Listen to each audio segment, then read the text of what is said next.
प्यारे बच्चों, हिस्ट्री की मिस्ट्री में आपका स्वागत करती हूँ।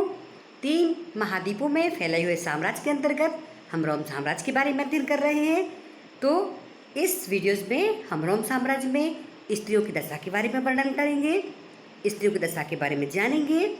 प्रिय बच्चों, रोम साम्राज्य में स्त्रियों की दशा कैसी थी? क्वेश्चन आता है एग्जाम में कि प्राचीन रोम में स्त्रियों की दशा कैसी थी।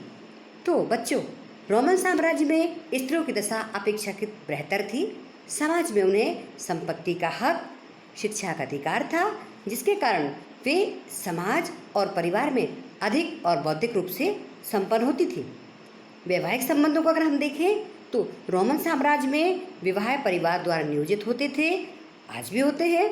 परिवार में पुरुष वर्ग प्रभावी होता था, समाज में पुरुष सत्तात्मक होते थे। परिवार महान कैथोलिक बिशप अगस्टीन ने लिखा है कि उनकी माता की उनके पिता के द्वारा नियमित पिटाई होती थी।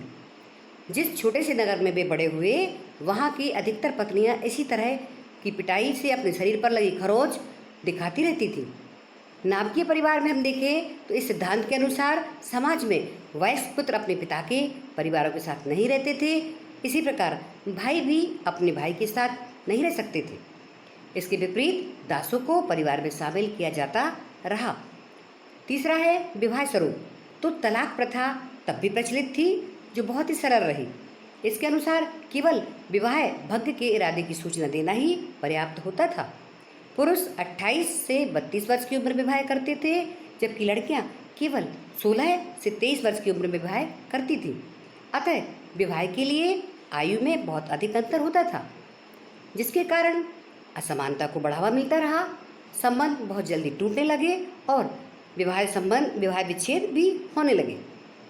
संपत्ति के अधिकार को देखें तो विवाह के बाद पत्नियां अपने पति की संपत्ति को हस्तांतरित नहीं कर सकती थी एवं पैतृक संपत्ति पर उनका पूरा अधिकार होता था।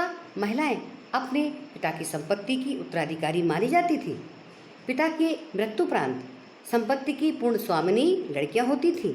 इसी प्रकार महिलाओं को संपत्ति के स्वामित्व और संचालन के व्यापक कानूनी अधिकार दिए गए थे। इस प्रकार बच्चों, हम देखते हैं रोमन साम्राज्य में महिलाओं को संपत्ति का अधिकार प्राप्त था, लेकिन कहीं कहीं पर स्त्री पुरुष के बीच असमानता का बोध भी होता है। तो आज के लिए इस वीडियो में इतना ही काफ़ी है। नेक्स्ट वीडियो में हम फिर मिलेंगे। Thank you.